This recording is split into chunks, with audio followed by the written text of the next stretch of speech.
Okay, good evening पलक, Tanya, good evening बेटा। ये numerical सब बच्चों के सामने जो मैंने दिया हुआ है, इसको पहले सॉल्व करें और फिर आगे बढ़ेंगे हम, क्योंकि 2 न्यूमेरिकल आज मैंने आपको होमवर्क में भी दिए थे इसीलिए, ताकि इस चैप्टर को बहुत अच्छे से एनसीईआरटी के क्वेश्चन हो, चाहे कैसे भी क्वेश्चन हो, वो तो हमें सॉल्व करने ही हैं। अब जल्दी से इस क्वेश्चन को सॉल्व करके देखो, क्या जवाब बनता है। यहाँ पर जरा जल्दी से ट्राई करो। एनसीईआरटी का क्वेश्चन कल और परसों के टॉपिक के बेसिस पे। गुड इवनिंग परम। अब जल्दी से जवाब बताना है आपने, इसका जवाब क्या रहेगा। और खुद जैसे सॉल्व करेंगे ना, तो तभी से आप सीख पाएंगे। ऋषभ का मन नहीं कर रहा पढ़ने का। ऋषभ क्या करेगा बेटा, पढ़ ले, कोई बात नहीं, 2020 जा रहा है। 2021 में की शुरुआत में बेशक से ऐसा मन कर लेना। अब और क्या कर सकते हैं बताओ, हमारे पास एक पढ़ाई तो है, और क्या है हमारे पास, है ना। अपने मन को संभालो बेटा, संभालो। Control your self Rishabh. Okay, Akshi का जवाब आया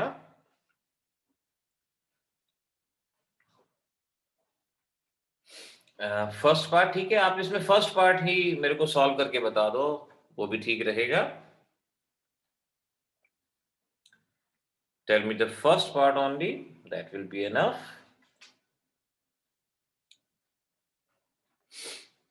ओके आर्यन, ठीक है। बात ये ना कि हमें सॉल्व करना आना चाहिए। वैसे तो ऐसे क्वेश्चंस के जवाब हर एक के बुक में अवेलेबल हैं, नेट पे अवेलेबल हैं, लेकिन सिर्फ देख के जवाब देने से बेटर है कि अगर हम उसको खुद से सॉल्व करें। आरजू, गुड इवनिंग बेटा।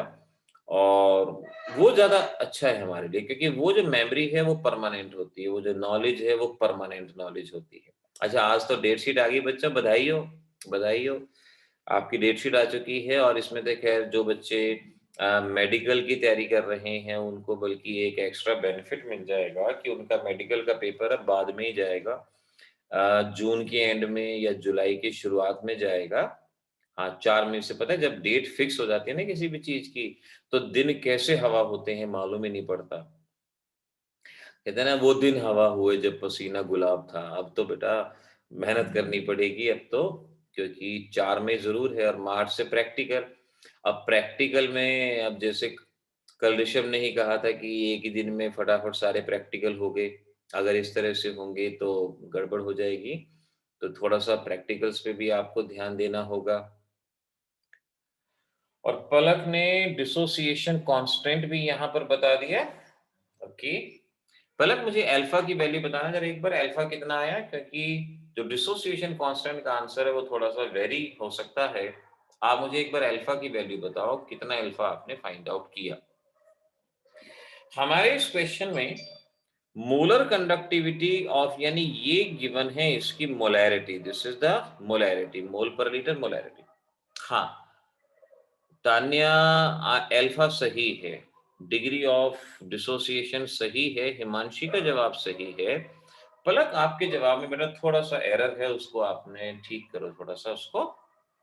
मोलैरिटी गिवन है, तो हम यहाँ पर मोलैरिटी को अगर अलग से लिख दें 0.025 मोलर, ये हो गया। और ये है siemens centimetre square mole inverse, कल मैंने बताया था। ये molar conductivity at given concentration, यानी इस मोलैरिटी पे जो वैल्यू है वो आपको दी गई है, वो यहाँ पर है। अब अगर आपको डिग्री ऑफ डिसोसिएशन निकालना है, तो आपके पास molar conductivity at infinite dilution की वैल्यू भी होनी चाहिए, जो यहाँ पर आपको नहीं दी गई। लेकिन इन वैल्यूज के थ्रू आप इसको बहुत आसानी से सॉल्व कर सकते हो, इसको बता सकते हो, क्योंकि molar conductivity at infinite dilution methanoic acid ये है, और जो वैल्यू दी गई हैं उसके विद रिस्पेक्ट HCOO नेगेटिव और हाइड्रोजन, और इस तरह से आप इनके लिए इस वैल्यू को यहां पर बताएंगे। और ये कितना आता है 54.6 प्लस 349.6, और इस तरह से अगर हम कैलकुलेशन करें तो ये आपका 404.2 ohm inverse centimetre square mole inverse. तो अब अल्फा निकाल लेंगे, molar conductivity at given concentration upon infinite dilution 46.1 upon 404.2, और ये सॉल्व करके 0.114 के अराउंड आपके पास अल्फा आएगा। ये न्यूमेरिकल इंपॉर्टेंट पता है बच्चों क्यों है? क्योंकि इसमें कोलराश लॉ का भी इस्तेमाल हो गया, डिग्री ऑफ डिसोसिएशन का भी इस्तेमाल हो गया, और डिसोसिएशन कांस्टेंट के ए या के कह लो, C alpha square 1 minus alpha. C है आपकी मोलैरिटी जो कि है 0.025, अल्फा 0.114 स्क्वायर 1 माइनस 0.114, और यहां से जब इसको सॉल्व करेंगे तो ये आपका जवाब यहां पर बनना चाहिए, ये जवाब आना चाहिए। तो ये numerical one of the important numerical. हाँ, आर्यन का जवाब भी आ रहा है, ठीक है हिमांशी, करेक्ट। तो ऐसे आपने अपने क्वेश्चन में जो इंपॉर्टेंट है, ऐसे जो दो क्वेश्चंस मैंने आपको आज भेजे थे, उन क्वेश्चंस को भी ध्यान में रखो, वो भी आपके लिए इंपॉर्टेंट है, उन क्वेश्चन को नहीं भूलना। गुड इवनिंग श्रुति। इस तरह से आपने इन चीजों को यहाँ पर लर्न करना है, याद रखना। अब ऐसे ही देखो, ये एनसीईआरटी का क्वेश्चन नंबर 3.7 3.8 ये क्वेश्चन है। 3.7 कल आपने किया था, define conductivity and molar conductivity, discuss the variation with concentration. कल आपने पढ़ा था कि मोलर कंडक्टिविटी और इक्विवेलेंट कंडक्टिविटी डाइल्यूशन पे बढ़ती है, और स्पेसिफिक कंडक्टिविटी या नॉर्मल कंडक्टिविटी डिक्रीज होती है, तो वो वहां पर हो गए। अब अगला क्वेश्चन है, यहाँ पर ये कप्पा की वैल्यू गिवन है, मोलर कंडक्टिविटी बतानी है। तो कप आप जानते हो मोलर कंडक्टिविटी किसके बराबर थी, कप्पा इंटू 1000 अपॉन मोलैरिटी। तो यहां से ये सॉल्व हो जाएगा। ऐसे ही जो अगला क्वेश्चन आपको दिया गया है, वहां भी द रेजिस्टेंस आपको गिवन है, सेल कांस्टेंट निकालना है। तो आर की value 1500 ohm, cell constant L by A निकालना है, और कप्पा आपको 0.146 इंटू 10⁻³ गिवन है। तो बस यहां पर समझ जाओ कि kappa is equal to 1/r L/A। इस फार्मूले के इस्तेमाल से आपका ये क्वेश्चन सॉल्व होगा। अब देखो, साल भर जो हुआ सो हुआ।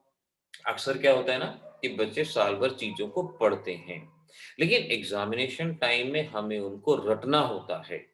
अब नॉन मेडिकल वाले बच्चों के लिए जेई का पेपर आएगा फरवरी में, तो उनको तो अब कम से कम रटना शुरू करना पड़ेगा, और जेई पेपर की तैयारी के बहाने उनके बोर्ड की तैयारी ऑटोमेटिकली होती जाएगी। मेडिकल वाले बच्चों को खुद को प्रिपेयर करना है कि भाई अब से लेके आगे तक मई तक जब तक पेपर हैं, हमें 11th के कुछ टॉपिक को भी साथ साथ करना है। देखो, अगर हमारा टारगेट नीट का है तो डेफिनेटली 11th का भी एक चैप्टर हर रोज करना होगा, मतलब साथ साथ उसको करना होगा, और 12th का भी चैप्टर आपको साथ साथ करना होगा। बेशक से अगर आप 11th की उस क्लास में किसी क्लास को रिवाइज करना चाहते हैं, ऑनलाइन क्लास जो लाइव हो रही है, तो बेशक से मुझे बता दें, मैं आपको उसके लिए भी आप मोस्ट वेलकम है। अगर बच्चा पढ़ना चाहता है तो पढ़े, बहुत अच्छी बात है, लेकिन अब किसी चीज को इग्नोर नहीं करना होगा, अब सारी की सारी चीजें करनी होगी। तो मेडिकल वाले बच्चों के लिए ये लास्ट, अब कह लो लास्ट आहट कह लो, दस्तक कह लो, कि भाई अब आपको 11th भी करना है, 12th भी करना है साथ के साथ, और अभी से अपने रेगुलर टेस्ट को अच्छे से करना है। एक रोज का रूटीन मान लो कि भाई मैंने रोज हर सब्जेक्ट के 50 मल्टीपल चॉइस करने ही करने हैं, हर सब्जेक्ट के 50 एमसीक्यूज। अगर टारगेट आपका नीट एग्जामिनेशन है, जेई वालों के लिए वो अपना और ज्यादा नंबर बढ़ाना पड़ेगा। अगर मेडिकल वाले बच्चे 50-50 रोज के नीट के क्वेश्चन करेंगे, अब भी रोज के 150 एमसीक्यू हो गए, एक महीने के अंदर कितने हो जाएंगे अंदाजा लगा सकते हो। और उसके अलावा 4500 के करीब, उसके अलावा 5 महीने में कितने हो जाएंगे, और इतने ही एमसीक्यूज पूरे सिलेबस में अक्सर मिलते हैं। तो कोशिश अगर कर लोगे तो डेफिनेटली अभी भी चीजें आपके हाथ में आ सकती हैं, अभी भी कुछ नहीं बिगड़ा। शुरुआत में जो किया उसको बार बार रिवाइज करना पड़ता है, बट ये जो 5 महीने बचे हैं, थ्रेशोल्ड हैं, इस वक्त आप जो करगे वो आपके लिए बेस्ट है, उसको आपको ध्यान में रखना ही होगा ना। आज का topic Faraday's law. Faraday's law simple से न्यूमेरिकल हैं, सिंपल सी बातें हैं, लेकिन कुछ इसमें की पॉइंट हैं, कुछ ऐसी चीजें जो एग्जामिनेशन में आनी चाहिए, कुछ समझना है। तो अब इस टॉपिक को जल्दी से रिफ्रेश कर लो। Faraday law. Faraday law electrolysis के लिए दिए गए हैं। इलेक्ट्रोलिसिस, और आप जानते हो इलेक्ट्रोलिसिस क्या होता है। इलेक्ट्रोलिसिस का मतलब ये जो सामने एक स्ट्रक्चर, एक डायग्राम दिखाया गया है कि यहां पर इलेक्ट्रोड होते हैं, कैथोड होता है, एनोड होता है, एक सॉल्यूशन होता है जिसमें पार्टिकल होते हैं, कैटायन कैथोड पे कलेक्ट होता है, एनायन एनोड पे कलेक्ट होता है। यानी अलग अलग इलेक्ट्रोड पे अलग अलग सब्सटेंस इकट्ठा होता है, कलेक्ट होता है। अब फैराडे लॉ इसी बात को बताने के लिए दिए गए कि भाई कहां पर ज्यादा सामान इकट्ठा होगा, कहां पर ज्यादा अमाउंट इकट्ठा होगा, इसी को बताने के लिए फैराडे लॉ दिया गया है। तो फैराडे का फर्स्ट लॉ क्या कहता है? बहुत सिंपल, कि amount of any substance deposited is directly proportional to quantity of electricity passed. यानी जितनी ज्यादा इलेक्ट्रिसिटी पास की जाएगी उतना ही ज्यादा अमाउंट डिपॉजिट होगा। जितनी ज्यादा इलेक्ट्रिसिटी, अगर कम इलेक्ट्रिसिटी दी, 4 कूलम दिए, 10 कूलम पास किए, यानी जितना ज्यादा इलेक्ट्रिसिटी होगी, कहते हैं ना हिंदी में कि जितनी खांड डालोगे उतना मीठा होगा, उसी तरह से जितनी इलेक्ट्रिसिटी पास करोगे उतना ही ज्यादा अमाउंट यहाँ पे डिपॉजिट होगा। So we can say amount of a substance deposited is directly proportional to quantity of electricity passed। अब इस एक्सप्रेशन को मैं दोबारा से करवाता हूं। मैं इस एक्सप्रेशन को यहां पर आपको करवाऊंगा। आप सभी बच्चे इस एक्सप्रेशन को साथ साथ नोट भी करना, नोट करना भी आपके लिए बेटर रहेगा, और उस एक्सप्रेशन से फिर हम कुछ क्वेश्चंस को सॉल्व करना सीखेंगे, उसको जानेंगे। तो अभी अभी यहां पर क्या कहा गया कि amount of a substance deposited is directly proportional to quantity of electricity. Now let, हम इसको ऐसे लिखते हैं, amount of a substance deposited is directly proportional to quantity of electricity. क्यों यहां पर क्वांटिटी ऑफ इलेक्ट्रिसिटी है? प्रोपोर्शनैलिटी का साइन हटाएंगे तो कांस्टेंट हमारे पास, ये constant proportionality Z into Q, ये हमारे पास बनेगा। Let this is the expression number 1। अब Z क्या है? Z को यहां पर इलेक्ट्रोकेमिकल इक्विवेलेंट ECE और इलेक्ट्रोकेमिकल इक्विवेलेंट के नाम से इसको पहचाना जाएगा। तो उसी के मैं डेरिवेशन को आगे बढ़ा रहा हूं। कोशिश करना कि आप इस डेरिवेशन को मेरे साथ साथ अच्छे से कर लो। ये डेरिवेशन आपको अच्छे से आना चाहिए। नाउ क्वांटिटी ऑफ इलेक्ट्रिसिटी यानी Q, we can say Q is equal to I into T. I into T. I क्या है यहाँ? I है करंट इन एम्पियर और T है आपका टाइम इन सेकेंड। I है करंट इन एम्पियर और T है टाइम इन सेकेंड। यहां से Q की वैल्यू को इक्वेशन नंबर 1 में अगर पुट करें तो हमारा एक्सप्रेशन बनता है M is equal to Z into I into T. ये हमारा एक्सप्रेशन यहां पर बनता है।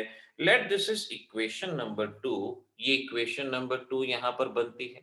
अब आपसे Z की डेफिनेशन पूछी जाती है कि बताओ ECE, इलेक्ट्रोकेमिकल इक्विवेलेंट, क्या होता है, डेफिनेशन क्या है? तो आप समझ सकते हो, अगर मैं कहूं करंट है 1 एम्पियर और टाइम है 1 सेकेंड। अगर मैं करंट को 1 एम्पियर लेता हूं, टाइम को 1 सेकेंड, तो मैं कह सकता हूं M is equal to Z। ये यहां पर कहा जा सकता है M is equal to Z। Current 1 ampere माना, टाइम 1 सेकेंड माना, तो M is equal to Z। तो अगर मुझे Z को डिफाइन करना हो तो मैं Z को क्या कहूंगा? Z में भी defined as, it is the amount of a substance deposited, definition अगर आती है तो बहुत अच्छा, नहीं आती हो तो लिख लेना। Amount of a substance deposited when 1 ampere current is passed for 1 second. Amount of a substance deposited when 1 ampere current is passed for 1 second, इसे हम Z यानी इलेक्ट्रोकेमिकल इक्विवेलेंट के नाम से पहचानेंगे। तो एग्जाम का क्वेश्चन डिफाइन ECE, तो अब आपके पास उसका जवाब आ चुका है कि it is the amount of substance deposited when 1 ampere current is passed for 1 second. ये डेफिनेशन यहां से याद रखेंगे, आपको पता हो। नाउ फ्रॉम इक्वेशन नंबर 1, अभी मैंने इक्वेशन नंबर 1 में बताया m is equal to Z into Q, तो मैं यहां से लिख सकता हूं z is equal to m upon Q, ये यहां से लिखा जाएगा z is equal to 1 upon Q. Now m क्या है, m अपॉन क्यू, m क्या है अमाउंट डिपॉजिटेड, और q क्या है क्वांटिटी ऑफ इलेक्ट्रिसिटी। एक अमाउंट है और एक क्वांटिटी है, एक अमाउंट है और एक क्वांटिटी है। नाउ लेट, अब एक बात पाएगी कि 1 फेराडे इलेक्ट्रिसिटी डिपॉजिटेड 1 इक्विवेलेंट, यानी 1 फेराडे इलेक्ट्रिसिटी अगर आप पास करते हैं। अब 1 फेराडे क्या होता है, चार्ज ऑन 1 मोल और 1 equivalent of electron. Charge on 1 मोल और 1 इक्विवेलेंट ऑफ इलेक्ट्रॉन, उसे 1 फेराडे कहा जाता है।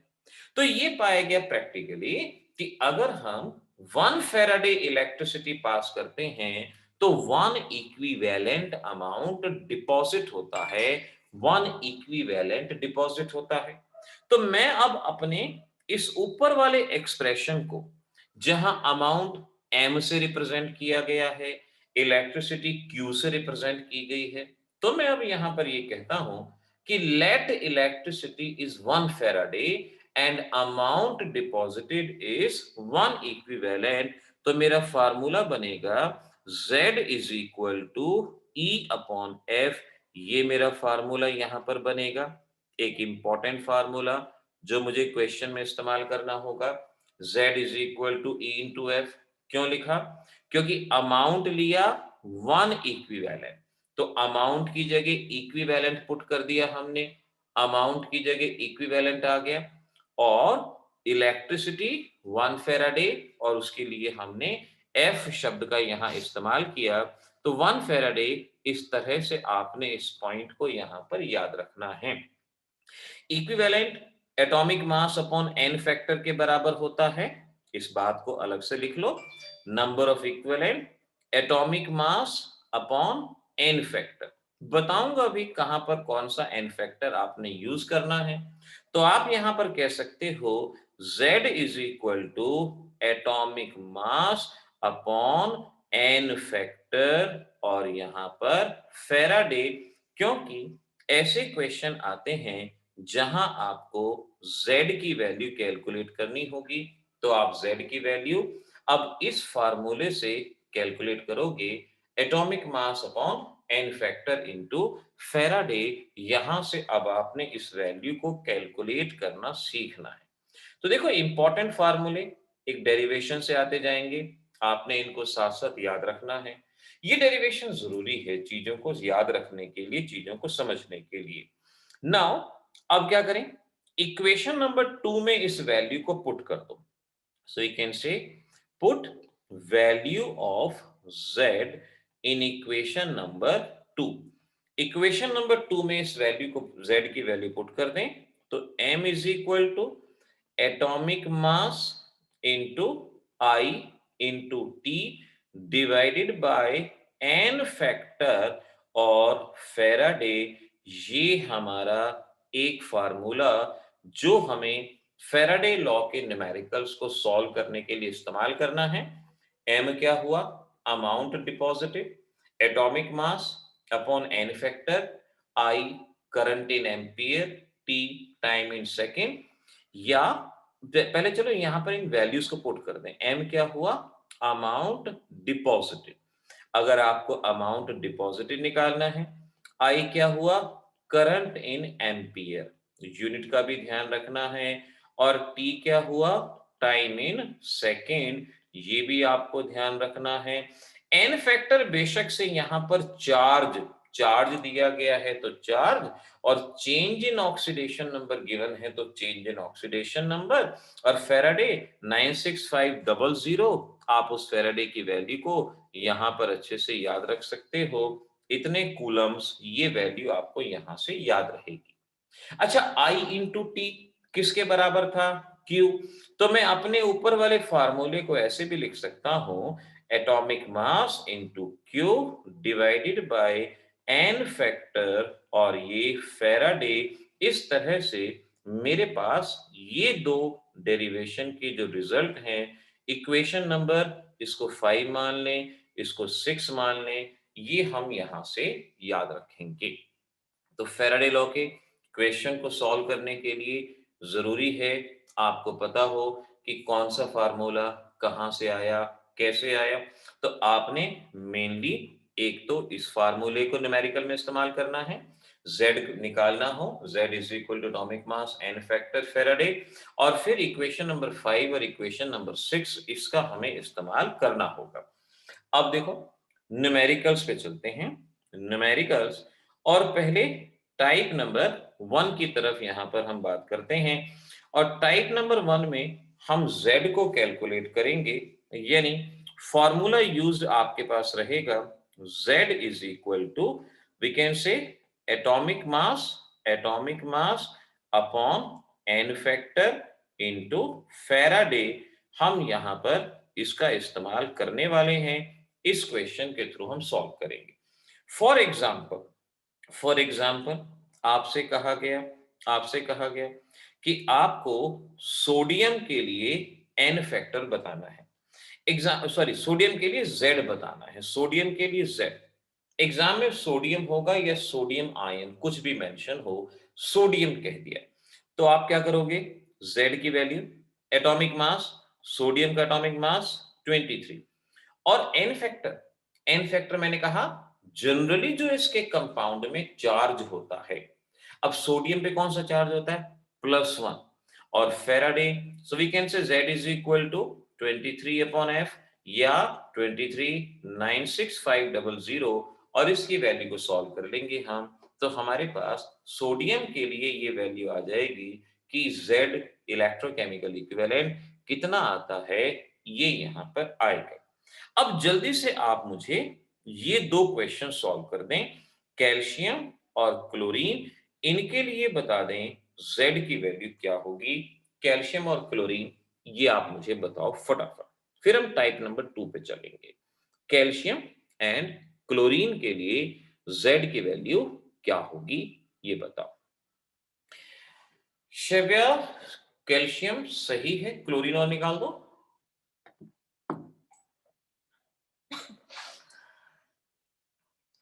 ओके, ऋषभ ठीक, ऋषभ ने कैलकुलेशन को भी और किया।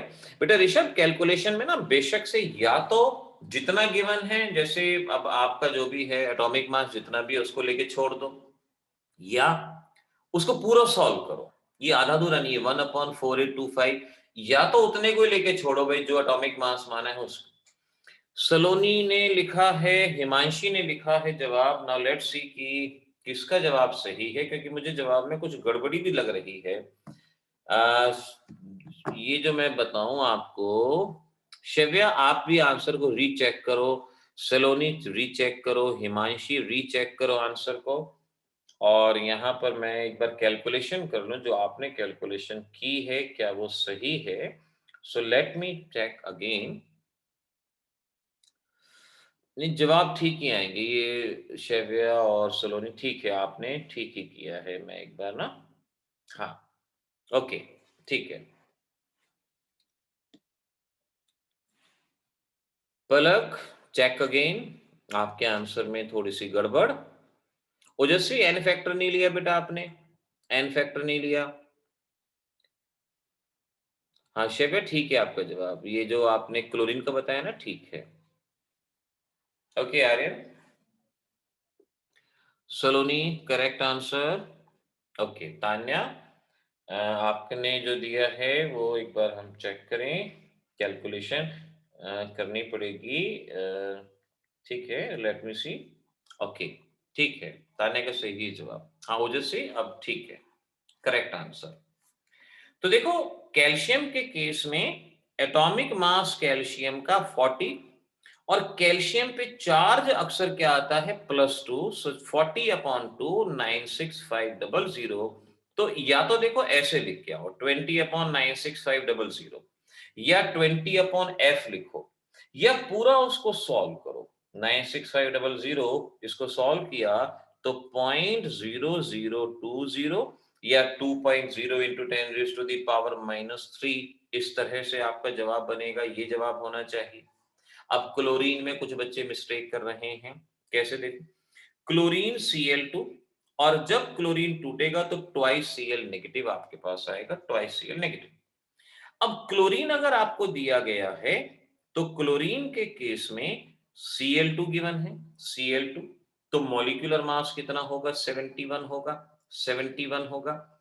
अब मेन प्रॉब्लम यहां एन फैक्टर में है, main problem N factor. N factor change in oxidation number भी कह सकते हो। अब 12th के बच्चों को तो कह ही सकते हैं ना चेंज इन ऑक्सीडेशन नंबर। यहां एक क्लोरीन का ऑक्सीडेशन नंबर 0 और 2 का भी 0, Cl2 में एक का भी 0, 2 का भी 0, और राइट हैंड साइड में एक का -1 लेकिन दो क्लोरीन का कितना हो जाएगा -2, 2 का -2। यानी चेंज इन ऑक्सीडेशन नंबर अगर आप देखेंगे 0 से -2, 2 का ऑक्सीडेशन नंबर चेंज हुआ। सो दिस इज 71/2 96500 35.5 96500 या फर्दर अगर आपने इसको सॉल्व किया तो 35.5 35.5 डिवाइडेड बाय 96500 और ये सॉल्व करके 0.00 एंड 1 मोर 0 36 ये हमारा जवाब बनेगा। तो इस तरह से आइमांशी आपने दो नीचे मल्टीप्लाई कर दिया, ठीक है उधर, इट्स ओके। तो इस तरह से आपने ये z की वैल्यू को निकालना है। z की वैल्यू मेनली इसी तरह से एलिमेंटल फॉर्म के लिए ये आपसे पूछी जा सकती है, ये याद रखना। अब टाइप नंबर 2, टाइप नंबर 2। अब जो अगले न्यूमेरिकल हैं उन न्यूमेरिकल्स में याद रखो फॉर्मूला नंबर 1, फॉर्मूला नंबर 1 जो आपको याद रखना है, जो मैंने बताया कि weight deposited is equal to atomic mass into Q divided by N factor into Faraday. ये फार्मूला था जो अभी डिराइव किया। या मैं ये कह सकता हूं weight is equal to atomic mass, atomic mass Q की जगह I into T, current in ampere, time in second, n factor Faraday. यानी अगर आपसे कहा गया कूलम्स दिए गए हैं तो कूलम्स को तो आपने याद रखना है, वो आपको क्वांटिटी ऑफ इलेक्ट्रिसिटी दी गई है, क्वांटिटी ऑफ इलेक्ट्रिसिटी। कहते हैं ना कि हाउ मेनी कूलम्स, कूलम्स निकालना है तो क्यू की वैल्यू निकालनी है। लेकिन अगर न्यूमेरिकल में करंट इन एम्पियर दिया है, टाइम इन सेकंड दिया है, तो सेकंड फार्मूले का राइट हैंड साइड वाले फार्मूले का इस्तेमाल करना है, ये पॉइंट याद रखना। दूसरा, अगर मैं वेट अपॉन एटॉमिक मास कर दूं, वेट अपॉन एटॉमिक मास क्या होता है number of mole. So I can say number of मोल, अगर नंबर ऑफ मोल है तो Q upon N into F, weight upon atomic mass number of मोल होता है।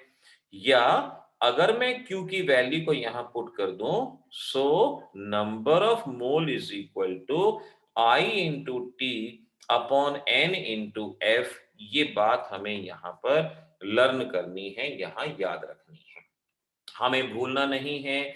Current in ampere, time in second, हमें इस बात को यहां पर हमेशा बहुत अच्छे से ध्यान रखना। अब अगर न्यूमेरिकल में नंबर ऑफ मोल दिए गए हैं तो आइदर फॉर्मूला 3 और फॉर्मूला 4। अगर मोल दिए गए हैं तो 3 और 4, अगर कूलम्स कहा है तो 3, अगर करंट इन एम्पियर दिया गया है तो 4th। इस टाइप से आपके ये क्वेश्चन सॉल्व होंगे। जैसे क्वेश्चन आया how much charge, how much charge is required for reduction of 1 mole of aluminium to aluminium +3 to aluminium. ये आपसे क्वेश्चन पूछा, how much charge is required. शब्द में अगर चार्ज कहा है, इट मीन्स आपको क्यू निकालना है, कूलम्स की वैल्यू निकालनी है। अगर कहते करंट इन एम्पियर बताना है तो आई की वैल्यू निकालनी होती, लेकिन अगर हमसे चार्ज कहा है तो हमें क्यू की वैल्यू यहां पर फाइंड आउट करने हैं। तो पहले मैंने ये देख लिया कि भाई मुझे क्यू बताना है, क्या होगा। फिर मुझे यहाँ पे नंबर ऑफ मोल गिवन है, so we can say number of mole हमें गिवन है 1 मोल, यानी मोल वाला फार्मूला, यानी मोल वाला थर्ड फार्मूला और फोर्थ फार्मूला, इन दोनों में से कोई एक फार्मूला इस्तेमाल होगा। क्यू निकालना है तो ऑब्वियस है third formula, so I can say number of mole is equal to Q upon N into F. अब नंबर ऑफ मोल तो गिवन है आपको 1, नंबर ऑफ मोल गिवन है आपको 1, तो वैल्यू पुट करें 1 is equal to Q, n factor कितना, n factor, N factor aluminium पे चार्ज कितना है 3 और ये फेराडे, तो Q is equal to 3 Faraday, ये जवाब आता है। लेकिन मैं आपको पर्सनली ये कहूंगा, फिजिक्स में जब ये क्वेश्चन आता है तो बेशक से फेराडे में निकाल के आप छोड़ सकते हैं, लेकिन केमिस्ट्री में आपको कूलम्स के अंदर भी निकालना है। आपको ये जवाब भी बताना है और कूलम्स में भी बताना है 965000, और जब आप इसको सॉल्व कर लेंगे तो ये कितना आएगा 289500 कूलम्स। ये दोनों आंसर आपको यहाँ पर बताने हैं। आरजू का भी जवाब सही, ऋषभ का भी सही, तान्या भी सही, लेकिन बात है ना दोनों टर्म में, क्योंकि क्या होता है ना जब आपके पेपर चेक होते हैं तो अब चाहे हरियाणा बोर्ड हो, चाहे सीबीएसई हो, चाहे कोई, इतने सफिशिएंट टीचर्स नहीं होते कि वो सभी पेपर्स को चेक कर सकें। तो कई बार जो 10th वगैरह को पढ़ाते हैं, कभी कभी जब दिक्कत आती है तो उनको भी पेपर चेक करने के लिए दे दिए जाते हैं, और जब उनको पेपर चेक करने के लिए दिए जाते हैं ना बच्चों, तो उस वक्त उनको सॉल्व्ड शीट दे दी जाती है, और उस सॉल्व्ड शीट में अगर आंसर कूलम्स में लिखा है, आपने फेराडे में लिख दिया, वो क्रॉस कर देंगे क्योंकि उनको आंसर वहां पर नहीं मिलता। तो इसीलिए बहुत जरूरी है केमिस्ट्री में आप आंसर फेराडे में भी लिखें और आंसर कूलम्स में भी लिखें, दोनों ही टर्म में आपका जवाब यहां पर होना जरूरी है। अब जरा मुझे 2-3 क्वेश्चन और सॉल्व करके बता दो। How much charge is required, charge is required for reduction of 1 mole MnO4 minus 1 to MnO2। जल्दी से बताओ, MnO4 minus 1 से MnO2 बना रहा है। मनन भूल गया, मनन आज से आपकी डाइट में 5 बादाम सुबह, 5 बादाम शाम को, छिलके सुबह खाने हैं और बादाम की जो गिरी है वो शाम को खानी है। अगर आपने दोनों बातें याद रख ली तो आप फॉरगेट नहीं करोगे क्लास को, आपको क्लास याद रहेगी मनन, ठीक है ना। हाँ, पलक का जवाब ठीक है, पलक गुड। हाँ मनन, ये न्यू ईयर का रेजोल्यूशन लेना है बेटा।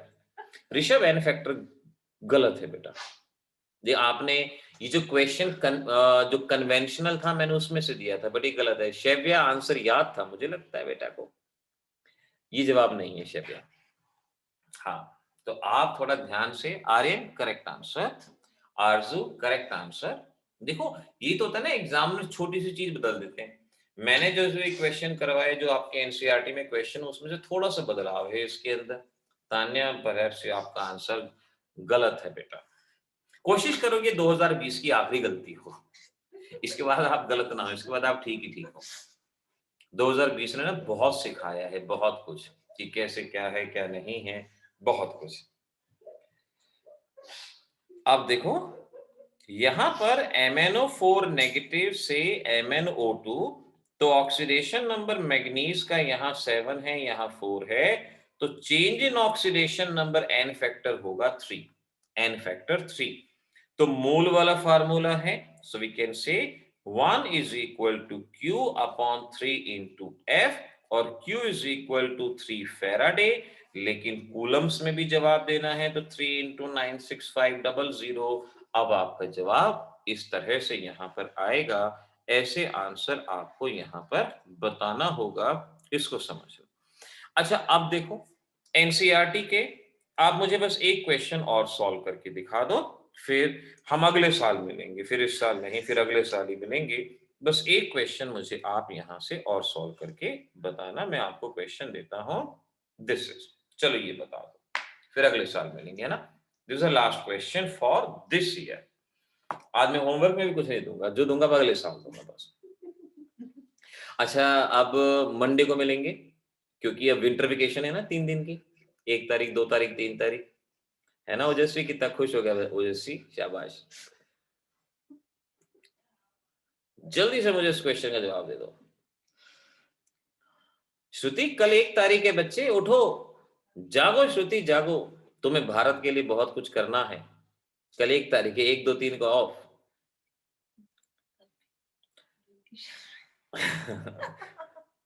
ऋषभ, हाँ यही है ना कि अभी तो 2020 की शुरुआत हुई थी, अब पता है ना कि 2020 के मैच छोटे होते हैं, जल्दी खत्म हो जाते हैं, तो ये 2020 भी जल्दी खत्म हो गया ना। हम बोलते नहीं है कि वनडे मैच तो बड़ा होता है, 2020 छोटे होते हैं। अभी 2020 खत्म हो गया, देखो कितनी जल्दी खत्म हुआ। अब पता नहीं इस पे चाइना ने सट्टा लगाया था, क्या किया था, वी डोंट नो, लेकिन ये 2020 था गड़बड़। हाँ शव्या सही है, श्रुति आंसर रीचेक करो। भाई मनन कह रहा है कि ही विल किक आउट 2020, और अब मनन के कंधों पे जिम्मेदारी बहुत ज्यादा है। मनन बादाम के छिलके जल्दी से खाओ और 2020 को किक आउट करो। शाबाश। ऋषभ, अगला साल टेस्ट मैच होगा बेटा, अगला साल विनिंग टेस्ट मैच होगा। ओजस्वी ने सट्टा लगा दिया, वाह मेरा बच्चा, शाबाश। तान्या ठीक है, करेक्ट आंसर है तान्या। मनन किक आउट हुआ कि नहीं हुआ, जल्दी बताओ। 2020 को किक आउट है। मैं तो ये सोच रहा हूँ कि 2020 सामने खड़ा और मनन उसको किक मार रहा है, खेल रहा है।